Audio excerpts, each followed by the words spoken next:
This may be a true story, maybe not. Let's just say it's for entertainment purposes only. I don't even know where to start with this, but I guess I'll start by saying that my husband has always been a collector. He's the type of guy who gets obsessed with a hobby and dives in hard. Sports memorabilia, baseball cards, autographs, you name it. He's been collecting for over a decade, and honestly, I used to think it was kinda cute. He gets so excited over a signed rookie card or a rare limited edition bobblehead. But then he heard about one card, the Holy Grail as he called it. A baseball card so rare, no one had seen a legitimate copy in over 20 years. Apparently, it was a misprint of a player from the 1960s, and only a handful were ever made before they were pulled from circulation. I used to tease him about it. Like, okay, Indiana Jones, what are you gonna do? Raid a museum next? But lately, it had started to get weird. He'd spent hours on forums talking to anonymous people who claimed to have seen it or heard that it might be floating around in private collections. Then one night, this was around midnight, I woke up and saw the glow from his laptop. He was sitting at the kitchen table, completely zoned in with this weird look on his face. I asked what he was doing, and he said something that, looking back, makes my stomach drop. He said, "Someone told me the card's for sale, but it's not on eBay, it's on the dark web." Now, my husband is a smart man, but he's not exactly tech savvy. He barely knows how to reset the Wi-Fi, let alone access part of the internet where illegal stuff goes down. So when he told me that, I laughed at first. I thought he was joking, but he wasn't. He had this serious, almost desperate look, like he had to find it. He said people had been talking about this card being listed on a hidden marketplace for collectors, and that some guy claimed he could get him access if he had the right tools. The next day, he went to see his friend Martin. Martin is one of those techie guys who builds computers for fun and has a degree in cybersecurity. From what my husband told me later, Martin wanted nothing to do with it. He told him, "You don't want to go there. It's not like the regular internet. Once you're in, you can't unsee that stuff." But my husband kept pushing. He told Martin it was just about the card, nothing else. Eventually, Martin gave in.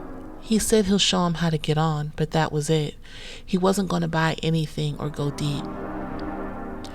That night, my husband came home looking different. Not scared exactly, but quiet. He told me they spent about 4 hours exploring the dark web together. I asked him what it was like, expecting something about shady sellers or fake auctions, but he didn't answer right away. He just said, "It's not what I thought it was." Then after a few minutes of silence, he said, "We saw things I wish I could forget." Apparently, they had gone through site after site, trying to find any mention of the card, but the deeper they went, the darker it got. There were entire forums dedicated to things you wouldn't believe, things no one should ever see. He said they stumbled into some kind of video thread, and Martin clicked one by accident. It was a cartel execution, like real raw footage of someone getting their head cut off with a knife, while others laughed in the background. He said it was the most disturbing thing he'd ever seen. They backed out immediately, but it didn't stop there. The next page had something that looked like a wedding, except the bride was a child, and people were cheering. He said Martin almost threw up. They saw videos labeled as suicide challenges, where people were literally killing themselves live for attention or money. People commenting and laughing, calling it entertainment. That's when they realized they were way too deep. Martin told him, "We're done. I'm closing this out right now." And they shut it down. But the problem was, it wasn't that simple. For the next few days, my husband couldn't sleep. He kept checking his email, jumping at every sound outside. He said he felt like someone was watching him.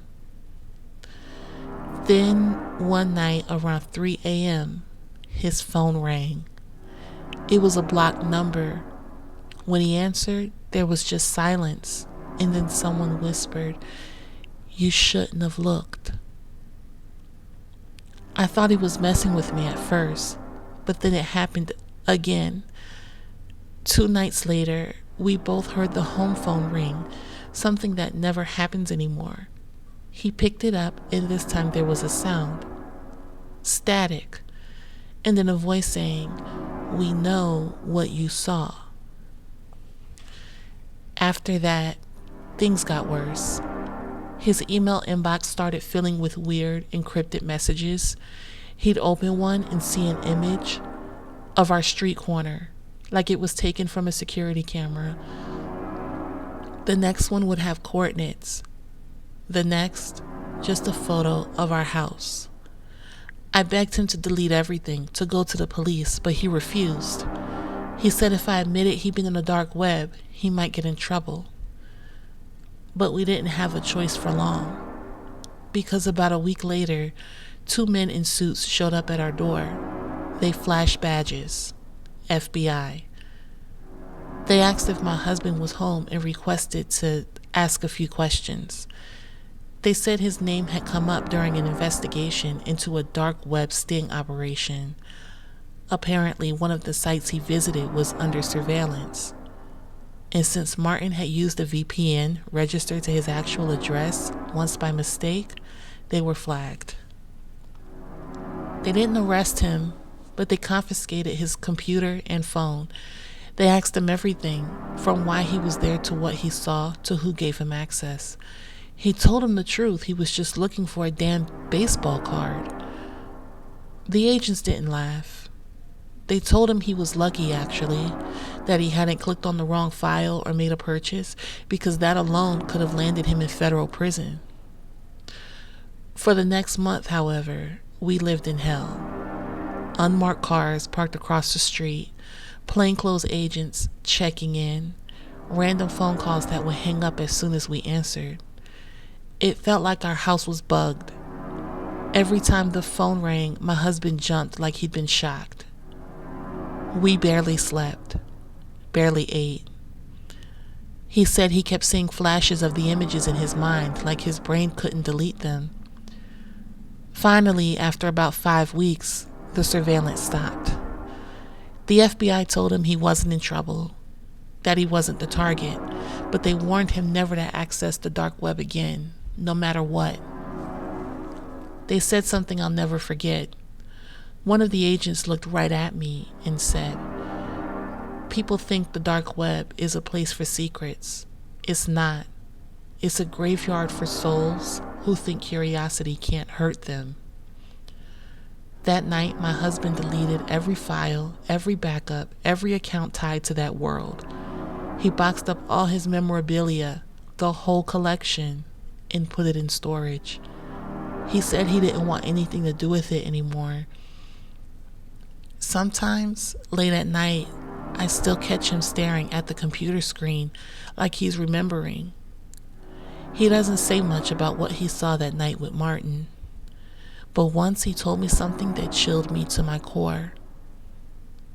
He said, "You know that card I was looking for? The one that was supposedly listed there? I think it was real, but I think some things are meant to stay lost."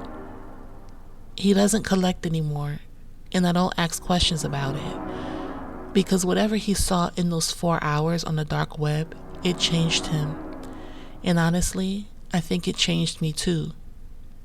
If you're listening to this and ever feel curious about what's really out there, don't.